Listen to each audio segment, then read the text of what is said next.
Hello, everybody, and welcome back to another episode of The Guys Who Stare at Stats. Cade Kennedy with you alongside Andrew, saying tangible. Andrew, it's hard to think. Already week 13 for the NFL. That season just keeps on chugging along. We're finally past Thanksgiving. Kind of starting to really get into the playoff race now as we reach the final third of the regular season. And there's a lot of fun to be had here. Anytime you start to get into that playoff race, everything gets a little bit more intense. It's always a good time. Yeah, no question about it. A lot of fun races heating up. A lot of surprise teams out there. Of course, you always got that one bad division, which we'll talk about once we get to their game, with a under 500 team leading the way in a division. So it's getting to that point where everything's starting to shake out, and it's getting exciting too down the stretch here. Absolutely. As always, before we get into it, feel free to like the video, subscribe to the channel, all those great things. Leave a comment down below if you want to as well on who you think's going to win this weekend. But first, we have to talk about the Thursday night game. Seattle going to Dallas. The Cowboys still undefeated at home this year, taking on a Seattle team that they've been a little bit up and down the past few weeks. That's what happens when you play good teams like the Niners, though. Seahawks and Cowboys should be a battle there, but Dallas 9-point favorites on Thursday night. I think that's a little high for me. I mean, you look at what the Cowboys have done. Yeah, they beat up a lot of teams, but they have not won a game this year against anyone above 500. So this is a good test for them. Obviously, as you see on the screen there, Eagles are around the corner, so I think this could be a little bit of a trap game there. They got that 13 game home winning streak on the line. The Eagles coming up, but I think ultimately the Cowboys are able to get the job done. But I think it's a very close game. I think Sal's able to make noise. I think again that weird Thursday game you see always throws teams off the start. I think Seattle keeps things close for a while, but ultimately the Cowboys win a close game. By like 3. And that's where I'm at. I think Dallas, they finally started to show a little bit. Yes, not against the best teams in the NFL, but when you can consistently start to get the offense rolling like they have, the defense continuing to play well, I think Dallas can do just enough to get a win at home. But getting into the Sunday games, the Colts and the Titans. Titans are only 4-7 on the season, but you look at that home record, they're still hard to beat in Nashville, but doesn't seem to matter. Colts are a 1-point favorite after getting the win over the Buccaneers. Yeah, I mean, Tennessee obviously turned things over. I mean, after Ryan Tannehill went down early this year, Levis has been playing well. Playing well for the most part, at least. Obviously been up and down as a rookie. This whole Tennessee team really has. You've seen big things at times from Henry. You've seen him go cold. This Tennessee team, even at home, is just hard to trust. Colts, obviously, they've had to move on from their starting quarterback as well. Minshew's taken over the last few weeks, and they've been able to hang around the playoff race throughout the last couple of weeks. They're missing Jonathan Taylor, but Zach Moss has shown things that when Taylor was out in the beginning of the year during his holdout, Moss was playing well. I mean, he was continuing to find ways to get in the end zone. I'm going to go. He does that now. He gets that starting job back this week. I think Indianapolis is able to go on the road, get the job done. Minshew's able to do enough to control the game in terms of just a game manager, not turn the ball over. I like Indianapolis here to get the win. And that's where I'm at. These are two teams that are both inconsistent. Some of that you can kind of understand with injuries, things like that. It's just who do I trust a little bit more, Indianapolis or Tennessee? I'm going to be a fan of Gardner Minshew no matter what. I just am. Yeah. He's just a fun player to watch. Give me the Colts to win this one. I think they're able to take it on the road. But the next one, the Chargers and the Patriots. Chargers are 6-point favorites in this one. The Patriots are just bad. Nothing else really needs to be said. They're 2-9. If that doesn't tell you anything, that game against the Giants last week that was painful. It felt bad every time I had to watch it on Red Zone, even for a few minutes. And then the Chargers don't look that amazing as well. I mean, watching them against the Ravens, when you have 4 turnovers and only 3 points at one point in the game in the fourth, it was just brutal. And this could be a brutal game if the Chargers don't play well. This could be one of those, what are we doing here, guys? Just what am I watching? Yeah, 1,000%. At what point do we start calling out Justin Herbert? I mean, I get it. Obviously, he's missing Williams this year. He's lost weapons in the past, but, every year it's coming in. He's one of the big young guys coming in. He's going to take over. He's going to be one of the next great quarterbacks at the league. I'm not saying he's not good, but, he just doesn't win. This Chargers team should be better than they are. There's no reason this team should be 4-7. They should be at least 500, if not, or 500 at worst, if not better than 500. And I think, I mean, yeah, at what point do we start looking to him and saying, like, you got to start playing better? And I don't know. We'll see when that happens. They should be able to go into New England, take care of business. Who knows who's going to start quarterback for the Patriots? I saw a tweet today. Jones wasn't getting the first team reps. I mean, he's still listed as a starter, so we'll see. But, I mean, again, Justin Herbert's better than no matter what New England throws out there. On Sunday, Eckler's better than Stevenson, in my opinion. Allen's better than Doug. I mean, just there's no reason the Chargers lose this game. That being said, the only reason I can give you is it is the Chargers. They have a tendency to do things like this. Yeah. I know it's silly enough and almost a running joke in amongst NFL fans, but if LA finds a way to somehow lose this game, I don't think they'll ever hear the end of it. I think the calls to fire Staley will be imminent. If they're already there, if you were to somehow lose to New England, I would almost think it has to be a done deal. Just falling to 4-8, and what you've had in the AFC West, you've had opportunity after opportunity. But hey, look, they've been passed by Denver, and Vegas has somehow even passed them. The Chargers at the bottom of the division. This is must-win territory now for LA if they want to do anything or even have a hope to do anything. I think they get the win, but my goodness, this could get ugly. Yeah, no, 1,000%. Speaking of games that could get ugly, the Lions take on the Saints. The Lions are coming off the Thanksgiving upset. Not that they got an upset like we were used to in the years past where, everyone kind of hopes to see what Detroit does. They get beat by the Packers, and they get beat up in the first quarter. Now, Detroit battled their way back and made it a game, but if Detroit comes out angry like I think they will, that 4-point spread could be a little bit different. Saints are 5-6. And they're continuing to play well by NFC South standards. But we'll see what the Saints do at home. I'm going to go right now. I'm going the upset. I think Saints take care of business at home. I think the Lions coming off that loss, yeah, they're going to be frustrated. But, I mean, they still, to me, have things to prove. I don't fully trust Jared Goff every week in and week out. I like with the Saints. I mean, yeah, I get it. Carr struggled. I mean, I think that was his first game back. Last week, if not, last week. So I think, again, a game under his belt, you'll start to see the real Carr come back. And I think there's a lot of weapons on the Saints offense that are able to find a way to get things done. I just think the Lions come out slow off the gate again, and I think the Saints are able to do enough at home. See, I'm the opposite. I think the Lions are going to come out mad enough that they're here to prove a point in this game. It's not going to be a blowout by any means, don't get me wrong, but I think Detroit comes out. They have that attitude that we've seen earlier this year, and they get a win on the road. Plus, also, I just don't trust the NFC South. If you haven't figured that one out by now, I don't trust the NFC South. I just don't trust the Lions. Yeah. Like, I mean, it's nothing against these guys because I like Gibbs. I think he's going to be good overall. Montgomery's obviously struggled, but he's been up and down running back. But, like who on this Lions team can you sit there right now and tell me you trust every week? I don't really trust anyone every week, but I kind of trust them more as a unit. I trust Dan Campbell and that coaching staff more than anything else. I don't know. It's one of those. It's still weird to see Detroit with that 8-3 record beside them, but we'll have to see how it plays out. I mean, we could both be wrong. We could both be right. I have no idea. Tie. We're both wrong. Yeah, we could also have a tie. If we haven't had one yet this year. But speaking of games that, we've talked about a little bit brutal games earlier. The Falcons play the Jets. Falcons are 3-point favorites on the road in this one.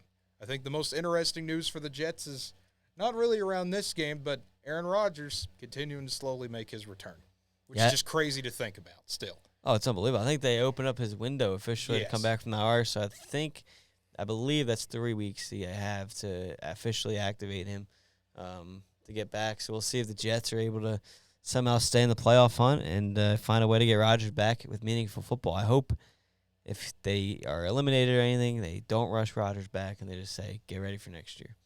But with that being said, let's get to the actual game. I mean, this is the one everyone has circled, right? Most exciting game of the weekend. Obviously. Yeah, right? So that's what we're all looking. This is the red-green game we're all excited for, Andrew. Exactly. But no, I think Atlanta's obviously got a lot to play for. They're trying to hold on to their division lead. I know it's crazy to say, 5-6 ahead. I guess they have the tiebreaker over the Saints. But here's the thing. There's a lot of guys in that Falcons offense I can't trust. I'm sure you can't trust them either. There's one thing the Jets have going for them. They have a very good defense. I know the offense isn't great, but I think that defense in MetLife is going to cause a lot of problems for that Atlanta offense. So with that being said, I think the Jets win this game. Not necessarily pretty, not necessarily because Wilson's going to go out and throw a million touchdowns, but I think the Jets get a couple key turnovers, including a defensive touchdown, and that's why the Jets find a way to win this game. Yeah, this is one that I'm with you. I lean defensive battle here, and when you have that happening, I'm going to trust the stronger defense. I think the Jets find a way to get a win. Not going to be pretty by any means, but they can hold on, I think, and get a 3-point win in like a 13-10 type of game, something along those lines. Why the Falcons don't run the ball to Robinson all the time for some reason? Yeah, That'd be different maybe if they had a coach that was giving the best player on their offense the ball a lot, but for some reason they just don't give him the ball like they should. Like I said, I'd love to see this turn into a running back battle between Bijan and Breece Hall. That'd be amazing, but until I see that happen, Exactly. I don't know. But the next one, the Cardinals and the Steelers. Pittsburgh has an offense now, Andrew. They fired Matt Canada. They had a 400-yard game. Hadn't had one in a long time. Arizona's 2-10. They got Kyler Murray back, but that hasn't really fixed anything when your defense is still going to give up big plays. Having Kyler Murray back really won't fix anything. The Cardinals go into Pittsburgh. We'll see what they can do. Makes it more fun to watch, I guess. Yeah. But can we just say real quick, we were ripping on the Chargers, right? Yeah. Because of how much talent's on that team, and they're 4-7. Correct. Could you imagine if they had a coach like Mike Tomlin? I mean, tell me, like, on paper, if you're going to ask me which roster's better, that Chargers offense or the Steelers offense, I get it. Steelers defense is probably better than the Chargers. Yeah. And it's going to keep them in a lot more games. But, like, imagine what the Steelers team could do, like, if they had some of those offensive players on the Chargers, or what Mike Tomlin could do with that Chargers team. Like, it's crazy that this Steelers team is 7-4, and every year Tomlin has this team playing at a team you just can't look over. I mean, every year there's somehow we just pick them to win, get at least 9 games. Like, it's crazy to me, and I just got to credit Tomlin for that, because every year he just finds a way to do it. And with that being said, and you already mentioned Arizona being bad, I think Steelers win this game fairly easily. I think they cover that 6 or 5.5, whatever it's down to. But no, I think Steelers get the job done at home, and they move to 8-4. And that's what I think is going to happen. Pittsburgh is just the better team. They just are. That's really all you need to say about it. Pittsburgh's at home. They're going to get the job done. But moving on to the Dolphins and the Commanders. Dolphins 9.5-point favorites in this one. Miami's still continuing to play well. Still a high-flying, fun offense. And Washington is, Washington. I mean, Sam Howell, he's exciting. He's entertaining to watch, but at the same time, the Commanders, you want to add that to the list of the teams I don't trust to do anything. They're right there. And they're coming off a week. They fired their defensive coordinator. Hey, welcome. Welcome. Whoever the new defensive coordinator is, welcome. You get to face Tua, Tyreek Hill, Jalen Waddle, Raheem Mostert. Like, what a tough week to take over the reins as defensive coordinator for this Washington team. But I think Ron Rivera is a defensive-minded coach. He might even just be doing it this week. But still, I think Dolphins go in and get the job done. They just got too many weapons offensively and defensively. And like you said, it's Washington. That's all you need to know. So I will take Miami. Well, there you go. Pretty simple. I mean, I'm going Miami as well. This could don't really need to say anything else. Yeah, this could be the blowout of the week. It very well could. Speaking of two teams, we've kind of harped on a lot of teams so far for not being able to trust them. Two teams that have been kind of reliable for the last few weeks. Denver's on a hot streak. They've won 5 in a row. The Broncos are really turning things around. It's been incredible to watch. Houston, 6-5 as well. I don't think anybody expected the Texans to be where they are. C.J. Stroud, man, he's just so much fun to watch. This Texans team has really come alive. Yeah, so I remember last year, I think me and you, I know I definitely was on the train this Denver team was going to turn it around by the year end. Like, yeah. I knew, Wilson was not going to continue to be this bad. I mean, obviously it didn't happen last year. But this is the turnaround I thought Denver would have last year.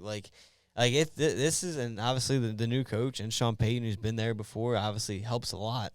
But, this Denver team is starting to become what we thought. A good defense is going to keep you in a lot of games. I mean, is Russell Wilson still back to the Seattle Wilson? I probably wouldn't go that far, but Wilson's playing at a very good level right now, and it's going to win you a lot of games, keep you in a lot of games. And I think this Denver team is starting to get to that point we thought they could be. Like you said, Houston's farther along the rebuild process. We all thought DeMeco Ryans has come in, made a name for themselves. I mean, nobody expected this team to be 6-5. Obviously, C.J. Stroud making a great year, probably your front runner at Rookie of the Year. Singletary's been playing pretty well. Colin, like that young Texans receiving core has been finding ways to get open and make big catches. So this is a fun game. I think it's a coin flip type game. It's a pick 'em. You got a little more experienced roster people didn't expect to be there against a younger team that people didn't expect to be there. So kind of the opposite of the worlds there. And I think, again, rookie coach against an experienced coach. So a lot of different fun storylines. Two teams no one thought would be fighting for a playoff spot. Here they are. So with that being said, my pick 'em, I'm going to lean toward Denver. I'm going to go a little bit more with the experience side, a guy that's been in the playoff hunt before, a guy that's been around the block longer. And again, I think that turn of events gets them ready. And I think I'm not going to say Houston's struggling here, but a Denver team that continues to find ways to get wins. I think their win streak's up to 5 or 6. Yeah. And Houston coming off a tough loss against Jacksonville. I think you saw some of the flaws with that Houston team last week. They continue to just fall behind a little bit more, trying to play catch-up. You saw them, I forget who it was, that last second drive was a big comeback for them. So with that, I think Denver gets off to a little better start, and that's the difference in this game. And, I mean, going back to last week for Houston, I mean, you get absolutely devastated with the Amendola field goal that literally, if it's just maybe a yard more, you get that, and you're talking about a completely different game. Houston's 3-point favorite in this one being at home. I think Houston, if they can find that emotion, find that kind of, okay, that was last week, this is now, you got to get right back up. With a young team that they have, it can be done. It can be done. But you have that weird downside, though, where it can linger a little bit. That all being said, I think Houston finds a way to come back. They're the home team. I think they regroup. They know what they're up against. I think Houston finds a way to get the job done in Denver's win streak. It'll be a battle for sure, but I think Houston holds on for dear life at home. But then the next game. I'm going to talk about an NFC South classic, Andrew. The Panthers and the Buccaneers, the 3 and the 4 in the division. Carolina switching things up again. Frank Reich no longer the head coach, of course. We're going to see what Carolina can do kind of in a situation where it's weird to say they can still win the division technically. I don't know how. Well, I do know how, but it just feels like that shouldn't be possible. Tampa Bay 5-point favorites at home, but Tampa Bay just continuing to have some bad performances on defense. Yeah, I think it's one of those, you got a new coach, you're going to come out quick in this one. I could see Carolina, honestly, getting the first points of the game, maybe even going up like a 10-0 type game. But then things come back down to earth once both teams kind of relax, and Tampa Bay will get the win. But, I mean, I hope Tampa Bay gets the win, too. I think whatever's going on in Carolina is kind of ridiculous at this point. I mean, to fire a coach already after, 1-10, so 11 games into the year. His first season, a year after you were expecting to be bad. You had the first pick last year, got Bryce Young. Had a top pick. You gave away your pick to Chicago this year, so it's not like it's Frank Reich's fault. Like this, it's just a bad situation. You're even lucky to find a coach at that point because, I mean, where's your rebuilding at this point? So I don't know where they're going to go coach direction-wise. But, yeah, I mean, they fire your head coach. I think they fired their OC, their quarterback's coach. They cleaned house on that offense, and I don't know. It's a weird situation. So, I hope Tampa Bay gets the win here. Yeah, I mean, it's just for Carolina. I mean, it's like a weird mindset thing going over there. I mean, David Tepper owns the team, and I think I saw a stat that since he bought it, they've had 3 or 4 head coaching changes in 5 or 6 years, which that's never going to work for any organization. Anytime you have that amount of turnover, things like this are going to happen. I don't know why you're expecting more of a, reload when you're in a rebuild. But exactly. That's where Carolina is. I think Tampa Bay takes advantage of it. Like you said, Andrew, wouldn't shock me if Carolina came out and started hot. But I think Tampa Bay holds on, gets the win at home, and being 5-7 is still somehow right in that division race. I mean, we talked about the other two teams already. Falcons could easily lose to the Jets. Yep. The Saints, I predicted to beat the Lions, but obviously they could lose to the Lions. And if that happens, you fully expect Tampa Bay to win this game. You're going to have 3, 5, and 7 teams. Yeah. That's what you want in playoff football, right? There we go. Yeah, well, someone's got to host a game here. Yeah. But let's move to two teams that kind of in different situations. Cleveland 7-4, the Los Angeles Rams 5-6. Rams are 3.5-point favorites at home. Well, Cleveland, they're starting to have to do a little bit of a quarterback carousel with no Watson, obviously. The Rams just keep on kind of just staying average, which is weird to think about, but that's where they are right now. Yeah, no Watson's going to continue to hurt this Cleveland team as they play some of these tough matchups, especially West Coast side. Rams got Williams back last week. I think he found the end zone 2 or 3 times. He was on fire. He was fully welcome back in that offense. Obviously, Ford has been taking over for Chubb for a while now, so that Cleveland offense just beat up, banged up, and I think that's cost them here in this game. I think Rams get the job done at home. I think Stafford is that quarterback that's going to continue to find ways to win games they're supposed to win. I think with Williams back, Kupp's back, I think Rams being kind of fully healthy there. I know no one's fully healthy at this point in the year, but they got all their big time players. This is the game the Rams, in my opinion, should win. I think the spread shows that against a 7-4 team. So I think Stafford wins those type of games, and they're able to get the job done and stay in the NFC playoff hunt. I agree. This is one where the Rams starting to continue to get it together a little bit. Cleveland, like you mentioned, all the injuries, especially now getting to the defensive side as well, starting to break up a little bit. Not as strong as the unit they once were. I think Rams capitalize on that, get the job done. But then we get to the big game, the Niners and the Eagles. This is a massive one. San Francisco, though, 3-point favorites going to Philadelphia. The line start at 1 in favor of Philly, but you get 2 Titans here. It's a rematch of the NFC Championship game from last year. Should be a great one between these two.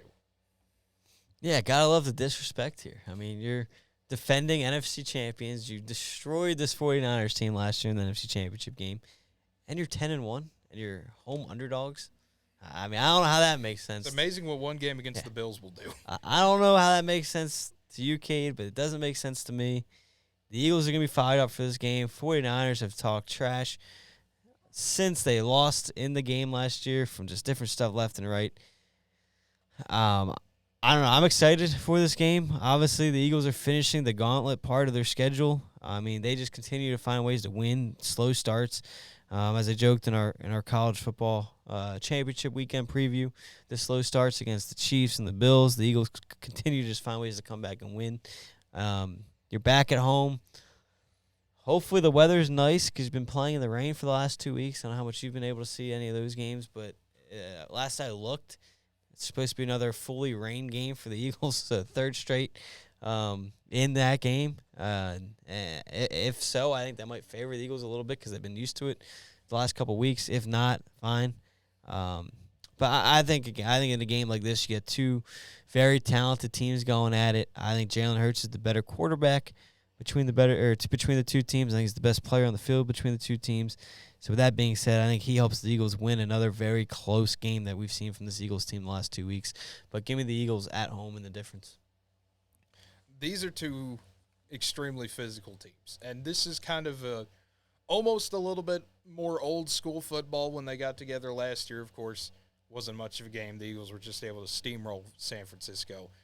This year, like you mentioned, though, a lot of Niners players, fans, everybody over there thinks, all right, we can go into Philly, get this win. I don't think it happens. Like you mentioned, I think the Eagles are just a little bit more talented. You give them that home advantage. I'm not sure about the weather. Forecast down there said 48 and partly cloudy, so I don't know how much that'll make a difference even if it does rain. I think the Niners with McCaffrey, obviously, they like to run the ball a lot as well. This is going to be a battle of who's the more physical team, and I think it's the Eagles. I think at home that favors them a little bit. Everything goes Philadelphia's way. It'll be a battle this year. It won't be a blowout by any means, but I think Philly holds on and gets to 11-1. Can I just say this real quick? Of course you can. Best part about this game, I think, and obviously I will go on. I want to win every game, right? Well, yeah. Hypothetically, if the Eagles drop this game, I mean, you just mentioned it too. You've been seeing the smack talk. I can only imagine the smack talk that's going to come from San Francisco. But you know what the best part about that is? We'd still be the 1 seed. We'll still be a game better than them in the standings. So I can only imagine the smack talk that San Francisco is going to have. But, yeah, in the end. Yeah, we'll see. It was interesting with Ely talking to him today about it. He was just, he was doing what I did, kind of went through some of the games. And he was looking down at the NFC East. And he looked at Philly and he looked at Dallas. And he was just like, you got to be kidding me. I can't believe there's a 2-game difference. That feels almost – you can't overcome that. It just almost feels like it for him, Well, which obviously things might change depending on what happens. But when we get him back on the show, I'm sure it'll be intriguing. Well, the best part about that one, too, if you want to go that far, is the Eagles technically have a 3-game lead in that one because the Cowboys have 3 conference losses. That's true. So even if we lost the next 2 to 49ers and Dallas, and we have 3 losses, well, we'd still technically have the tiebreaker because we split head-to-head, and we have a better conference record with only 2. So, well, there you go. If he's listening, if 3 games behind. Yeah, if he's listening. We'll get to the next one. We've only got 2 left. The Sunday night game, it's the Chiefs and the Packers, and Kansas City 6-point favorites at Lambeau. This is a Packers team that they're on the up and up. They beat the Chargers. They beat the Lions. They're starting to show more and more improvement. Kansas City is kind of turning into a Jekyll and Hyde team. You don't know. You know you're going to get a talented team. You just don't know how many mistakes they're going to make, the drops that I think everybody's talked about at this point. It's just weird to see Kansas City acting that way. But when you get into that frozen tundra of Lambeau officially in December on a Sunday night, anything can happen. Yeah, no, I'm sure it'll be freezing. We'll see what happens once you get, like you said, Sunday night. There's 2 things here I think could be key. One, if the Packers get Aaron Jones back, which he's not on the injury report, so I mean, I guess they got that many injuries where he just didn't make the cut. That could also be the case. But if he's not, which would surprise me because I feel like he's on it every week, I mean, that'd be a huge comeback for them. You could go back to the Jones-Dillon tandem, trying to split carries there, control the clock.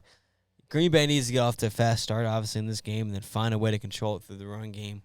I'd love to see the Packers find a way to pull off this upset. I just don't know if they're going to be able to do enough to get the job done. So I'm going to take the Chiefs, even at Lambeau Field. But I think Packers cover that +6. I think they're able to keep it closer than that, and the Chiefs are able to kind of get it. I don't want to say a last-second field goal, but toward the end of the game. This feels like one to me where Kansas City comes out early, kind of establishes who they are. But as we've seen with Green Bay a little bit this year, they slowly come back over the course of the game. They make it close. Kansas City escapes with a win, but Green Bay shows a lot of potential for the future. And the final game to get to Monday night, Bengals, Jags in Jacksonville. Jacksonville 8-point favorites in this one. Obviously Cincinnati with Jake Browning at quarterback now, everything that's been going on with them. It's still weird to think when you look down at that AFC North, Cincinnati being 5-6 and at the bottom of the standings compared to where we all thought they would be, back at our week 1 and 2 and 3 previews and predictions. But that's life in the NFL, unfortunately, sometimes. Jacksonville playing well right now. Yeah, it's a shame. Obviously, any injury is a shame, and this one, fans are robbed of a good game. I mean, I think if Joe Burrow is in this game, we're looking at this a completely different way. I think you're, 1, looking at a different team, not 5-6, and 2, I think you're circling this game this weekend as, this is a fun Monday night game, primetime game. We always joke about some of the other teams that have been on primetime and, what we watched last week with Vikings and Bears. This one week, obviously, we'll see what happens. Even with Burrow's out, or even with him out, we'll see if the Bengals are able to keep it close. But this had the potential to be a fun one. But now I think Jacksonville takes care of business. They win this by a couple possessions. Or win it by double digits. So a couple possessions, and they're able to get the job done as they fight for that number 1 seed in the AFC. Yeah, I don't see a path to Cincinnati winning this game. I just don't. I think Jacksonville's the better team now on paper. I think they'll prove it on the field. And Jacksonville being 9-3, it's weird to think they're in that race for the 1 seed right now. With everybody kind of grouped up and bunched up in the AFC, Jacksonville's still got to be a team to worry about.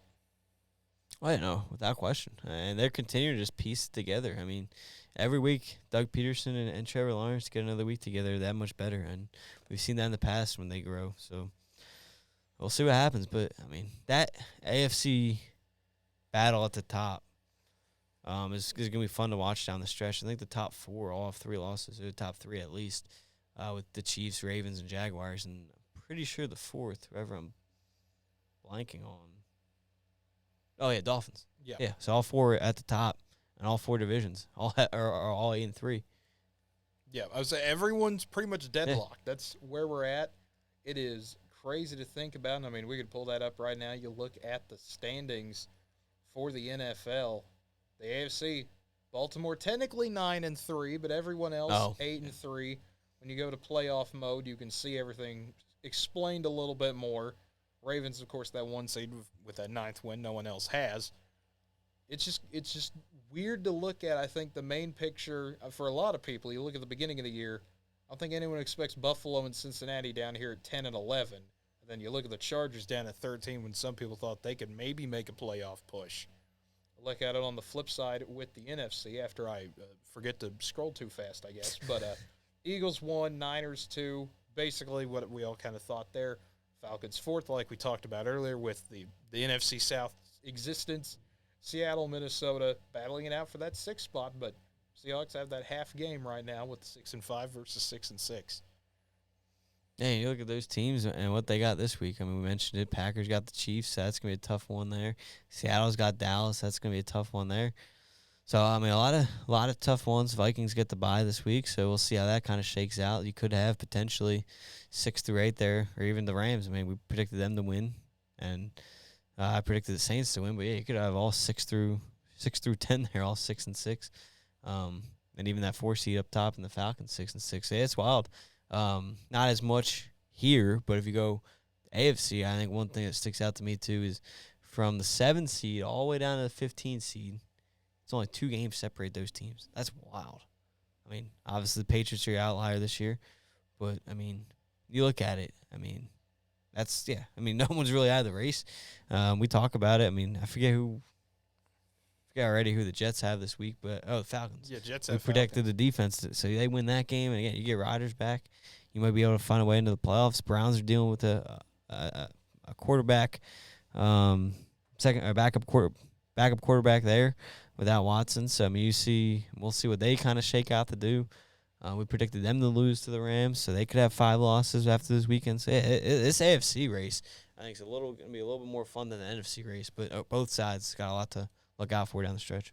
It is going to be chaotic as always, folks. We're finally getting back into making more content as things start to ramp up late in the season. So feel free to like the video, subscribe to the channel, leave a comment down below, all those great things. But until next time, have a good one, everybody.